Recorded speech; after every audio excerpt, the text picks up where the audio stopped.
کله د لسم محرم دا ورځي کنه د لسم محرم او په دې باندې په سوق صدقو کی پچا باندې سوق خوراکو کی یا په خپل کور والا باندې خوراکو کی او بهترین خوراک بیو کی.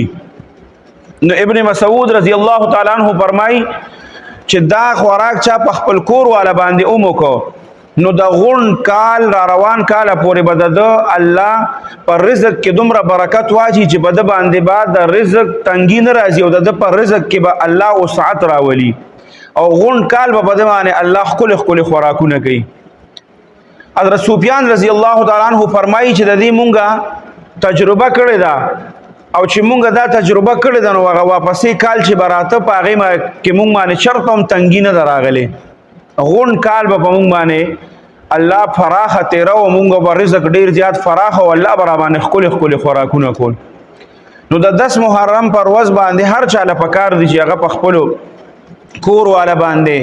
په نور غریبانو باندې په دغه ورځ باندې صدقه خیرات ډیر زیاتو کینو الله به د په مال جان هر څه کې برکت پیدا کی.